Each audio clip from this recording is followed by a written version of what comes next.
இதுக்கு முன்னாடியே நீங்கள் பிளான் பண்ணிடணும், கண்ணு நானும் நீங்களும் சேர்ந்து இந்த டைம் ஸ்க்ரீன் டைம் யூஸ் பண்ணுறதை நம்ம குறைக்க போகிறோம்.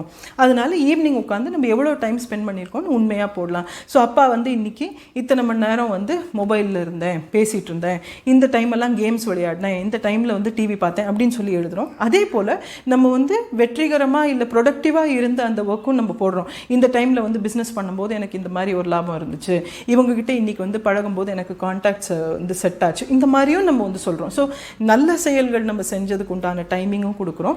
தேவையில்லாமல் மொபைல்லையோ இல்லை ஸ்க்ரீன்லையோ இருந்த டைமையோ நம்ம நோட் பண்ணுறோம். இதெல்லாம் நான் குறைச்சிக்க விருப்பப்படுறேன் அப்படின்றத குழந்தையோட டீப்ரீஃப் பண்ணுறோம். குழந்தையும் வந்து நான் இன்றைக்கி இந்த டைம் வந்து கிளாஸில் உட்காந்துருந்தேன், இந்த டைம் தேவையில்லாமல் விளையாடினேன், இது வந்து வெளியே போய் விளையாடினேன்னு சொல்லி அந்த டைமிங் நம்ம வந்து எழுத ஆரம்பித்த உடனே தான் உண்மையில் நம்ம இவ்வளோ டைம் வேஸ்ட் பண்ணியிருக்கோம் அப்படின்றது நம்மளுக்கு புரிய வரும். ஸோ இதை வந்து மெதுவாக நீங்கள் 2 பேரும் சேர்ந்து பாரு, இது குறைச்ச உடனே இந்த டைம் நிறையா நம்மளால் இன்றைக்கி பேச முடிஞ்சுது, நானும் மொபைல் குறைச்சிட்டேன், நீங்களும் மொபைல் குறைச்சிட்டேன், அதனால நம்மளால இவ்வளோ நேரம் விளையாட முடிஞ்சுது அப்படின்னு சொல்லி உங்களுக்குள்ளே இருக்கக்கூடிய உறவு எவ்வளோ அழகாக பில்ட் ஆகுது அப்படின்றதுமே வந்து அந்த மாதிரி ஹேபிட்ஸில் ஈவினிங் டைமில் நீங்கள் செட் பண்ணலாம்.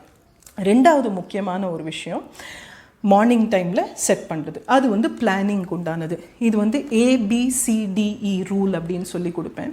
நீங்களும் சரி குழந்தையும் சரி ஒரு நாளில் என்னென்ன செய்ய போகிறீங்க அப்படின்றது உங்களுக்கு ஓரளவுக்கு தெரியும். ஸோ இன்றைக்கி கிளாஸ் இருக்குது, அதுக்கப்புறம் நான் இந்த ஃப்ரெண்டோட நான் ஃபோனில் பேச போகிறேன், நான் இந்த டைம் வந்து விளையாட போகிறேன் அப்படின்றதெல்லாம் லிஸ்ட் போட்டுக்கிறாங்க. நீங்களுமே வந்து எனக்கு இந்த ஒர்க் இருக்குது, இந்த மீட்டிங் இருக்குது அப்படின்ற மாதிரி உங்களோட ஒர்க் போட்டுறீங்க. எல்லா ஒர்க்குமே லிஸ்ட் பண்ணதுக்கப்புறம் அப்படிங்கிறது என்ன அப்படின்னா, வந்து அன்னைக்கு இருக்கிறதுலே முக்கியமான செயல். ஸோ அதுக்கு வந்து இம்பார்ட்டன்ஸ் ப்ரையாரிட்டின்னு சொல்கிறோம். அது வந்து அப்படின்னு கொடுக்குறோம். ஒரு நாளைக்கு மேக்ஸிமம் 2 செயல்கள் வந்து க்கு இம்பார்ட்டன்ஸ் கொடுக்குறோம். ஸோ ஸ்கூல் இருக்கிற நாள் ஆன்லைன் கிளாஸில் உட்காரணும் அப்படின்றது ப்ரையாரிட்டியாக இருக்கும். 2வது இருக்கிறதுலே முக்கியமான செயல், ஆனால் முடிஞ்சதுக்கப்புறம். ஸோ செயல் வந்து முடித்ததுக்கப்புறம் பிக்கு இம்பார்ட்டன்ஸ் கொடுக்குறோம். இந்த இம்பார்ட்டன்ஸ் வந்து எப்படின்னா, நம்ம வந்து நிறைய முக்கியமான செயல்கள் 2 முக்கியமான செயல்கள் இன்றைக்கி செயல்படுத்திட்டோம். நெக்ஸ்ட்டு முக்கியமானது. ஸோ இப்போ எப்படின்னா, நான் வந்து எனக்கு ஆஃபீஸை பொறுத்த வரைக்கும் இந்த 2 மீட்டிங் இன்றைக்கி வந்து ரொம்ப முக்கியமானது, ஆனால் இந்த மீட்டிங் முடிஞ்சதுக்கப்புறம் தான் நெக்ஸ்ட் இம்பார்ட்டன்ஸ். ஸோ இந்த மாதிரி வந்து அண்ட் பி வந்து இருக்கிறதுலையே மோஸ்ட் இம்பார்ட்டண்ட்டுக்கு செட் பண்ணிக்கிறோம். இது முடிஞ்சதுக்கப்புறம் எடுக்கிறீங்க.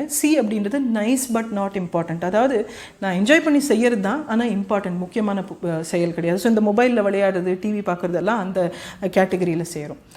அப்படின்றது டெலிகேட் பண்ணுது, இது என்னோடய வேலை கிடையாது, ஆனால் நான் தேவையில்லாமல் இழுத்து போட்டு செய்கிறேன். ஸோ அந்த அப்படின்றது அந்த டெலிகேஷனுக்கு உண்டான ஒர்க். என்னோட வேலை இல்லைன்னா அது யார் செய்யணுமோ அவங்கள செய்ய விடணும். குழந்தைங்க என்ன பண்ணுவாங்கன்னா, வேலையை அவாய்ட் பண்ணுறதுக்கு, படிக்கிறத அவாய்ட் பண்ணுறதுக்கு மற்றவங்களோட வேலையை செய்கிறேன் அப்படின்னு சொல்லுவாங்க. ஸோ அந்த மாதிரி வரும்போது நீங்களும் சொல்லலாம், கண்ணு இது உங்கள் வேலையா இல்லை இன்னொருத்தர் செய்ய வேண்டிய வேலையா அப்படின்ற மாதிரி நீங்கள் வந்து அதை மாற்றி அமைக்கணும். இருக்கிறதுலேயே மோஸ்ட் இம்பார்ட்டண்ட் எலிமினேட் பண்ண வேண்டியது வேண்டாத விஷயம்.